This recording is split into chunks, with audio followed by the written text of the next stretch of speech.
नमस्कार, आप देख रहे हैं SPN9 न्यूज। SPN9 न्यूज में इस वक्त की सबसे बड़ी खबर है कि राजा भैया को गिरफ्तार करने की जो तलवार लटक रही थी, अब राजा भैया ने साफ तौर पर योगी आदित्यनाथ को घेरा। उन्होंने कहा है कि भारतीय जनता पार्टी पूरी तरीके से बौखला गई है।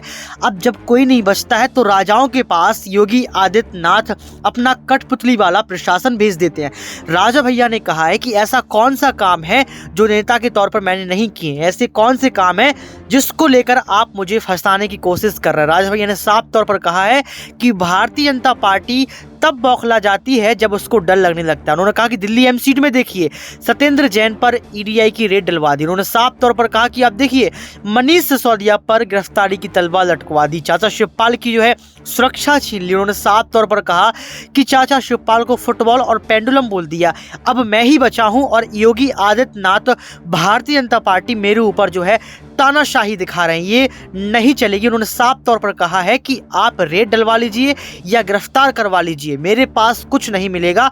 मैं जनता का सेवक हूं और जनता के लिए ही काम करता हूं। राजा भैया ने जमकर मोदी को यहां पर और योगी को सुनाया है। आपको बता दें कि जनता सत्ता दल लोकतांत्रिक पार्टी के राष्ट्रीय अध्यक्ष कुंडा विधायक रघुराज प्रताप सिंह उर्फ राजा भैया मंगलवार को जो है बेती राजभवन पहुंचे और राजभवन पहुंचते ही उन्होंने एक बहुत बड़ा ऐलान किया और कहा कि अब योगी आदित्यनाथ और भारतीय जनता पार्टी राजा भैया को घेरने की कोशिश कर रही है, लेकिन राजा भैया को घेरना आम बात नहीं है। आपको बता दें कि बुधवार की सुबह राजा भैया ने फरियादों की शिकायतों का निस्तारण किया।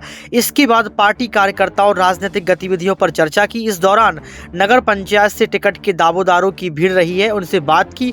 इस मौके पर MLC अक्षय प्रताप सिंह गोपाल, बाबागंज विधायक विनोद सरोज और पूर्व ब्लॉक प्रमुख BN सिंह भी मौजूद रहे। इसके साथ ही उन्होंने कहा कि जिस तरीके से मैनपुरी में अखिलेश यादव ने जीत दर्ज की है, उनको बहुत बहुत शुभकामनाएं।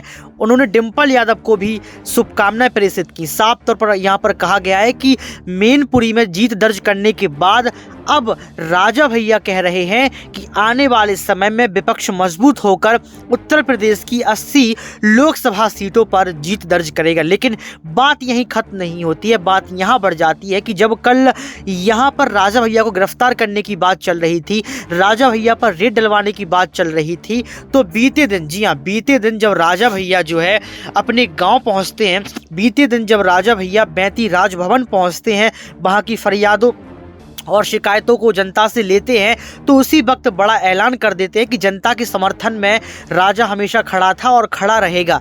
लेकिन जिस तरीके से भारतीय जनता पार्टी अपनी तानाशाही दिखा रही है, ये नहीं चलेगी। उन्होंने साफ तौर पर कहा कि आने वाले वक्त में विपक्ष बहुत मजबूत होगा और सारी जनता का बात सुनेगा। उन्होंने साफ तौर पर कहा है कि विपक्ष के मुद्दों को अब राजा भैया उठाएंगे, लेकिन बीजेपी पूरी कोशिश कर रही है कि मैं गिरफ्तार हो जाऊं।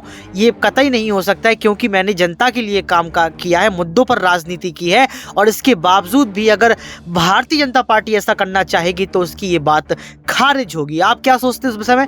कमेंट बॉक्स में जरूर बताएं। आज के लिए सिर्फ इतना ही। देखते रहिए SPN9 न्यूज।